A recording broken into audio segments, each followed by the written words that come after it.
సంవత్సరం పాటు సంక్షేమం ఇవ్వలేదు. ముక్కుతూ మూలుగుతో ఈ సంవత్సరం మొదలెట్టి ఏమేం చేస్తున్నారో మాకు తెలుసు, మీకు తెలుసు. ఒక పక్క ఆర్టీసీ ఉచిత బస్సు వస్తుందని చెప్పారు, ఎన్ని బస్సులకి ప్రయాణానికి వసతి లేదని చెప్తున్నారు. ఇంకో పక్క ఆటో వాళ్ళు గొల్లు నేడుస్తున్నారు. అరే బాబు మాకు జీవనోపాధి పోతుంది దీనివల్ల అని చెప్తే వాళ్ళు కళ్ళు తిరిగి తిరిగా నేను 15,000 ఇచ్చారు. ఎవరికి ఇచ్చారు? ఓనర్లకు ఇచ్చారా? డ్రైవర్లకు ఇచ్చారా? జస్ట్ లైక్ కౌలు రైతులకి మన పవన్ కళ్యాణ్ చేసిన గిమ్మికే మీరు ఇండైరెక్ట్ ఇంప్రూవ్డ్ వెర్షన్లో ఆటో డ్రైవర్లకు చేశారు.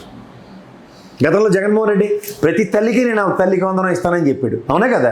పిల్లలు ఎంతమంది ఉన్నారో లెక్క ఇస్తానన్నది మీరు. ఆటో డ్రైవర్లు, క్యాబ్ డ్రైవర్లు, లారీ డ్రైవర్లు ఈ లెక్క అంతా చెప్పింది చంద్రబాబు నాయుడు గారు. నాన్న చెప్పిన మాటలు కొడుకు వెండు, కొడుకు చెప్పిన మాటలు మనకు అర్థం కావు. ఇలాంటి నిస్సహాయ స్థితిలో ప్రజాస్వామ్యాన్ని మర్రక్షించేస్తాం, మా వల్ల అన్నీ జరిగిపోతున్నాయంటే ఏం చెప్పాలో మీరు చెప్పండి నాకు. ఇదే లోకేష్ గారు 3 లక్షల మందికి ఎత్తడా ఎంతమంది ఉంటాయని చెప్పి లెక్క చెప్పింది ఆయనే. ఇవాళ మళ్ళీ ఏం చేసిన పని ఏంటంటే 2,90,000 మందికి దగ్గర 3 లక్షల మంది అని అనుకుందాం. ఇది ఇచ్చి మెయిన్ రైట్ ఆడ రాంగ్ అంటే ఏం చెప్పాలి నేను? ఇలా కాలక్షేపం చేసుకుంటూ మీరు 15 నెలల పొద్దు సాగింది.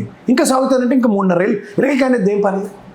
వీళ్ళ దగ్గర ఒకటే ఉంటుంది, ఇటు తిప్పి అటు తిప్పి. ఇది గట్టిగా మనం అడిగాం అనుకోండి, హూ కిల్డ్ బాబాయ్ 1వ అధ్యాయం, 2వ అధ్యాయం తల్లికి చెల్లికి అన్యాయం, 3వ అధ్యాయం డాక్టర్కి మాస్క్ ఇవ్వకుండా చంపేశారు, 4వ అధ్యాయం ఎమ్మెల్సీ గడ్డి ఒక నౌన చంపేసి డోర్ డెలివరీ ఇచ్చాడు, 5వ అధ్యాయం తల్లికి చెల్లికి అన్యాయం.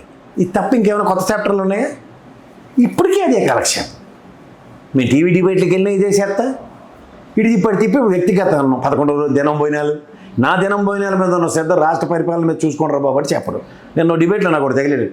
ఎంత ఘోరం అంటే, అరే బాబు సంక్షేమ పథకాలు ఎవడైనా పేరు చెప్పాలంటే రామారావు గారు కిలో 2 రూపాయలు బియ్యం, జనతా వస్త్రాలు ఇలాంటి చెప్పొచ్చురా. రాజశేఖర రెడ్డి గారు ఉచిత విద్యుత్తు లేదా ఆరోగ్యశ్రీ, జగన్మోహన్ రెడ్డి నవరత్నాలు ఇలాంటివో చెప్పాలి.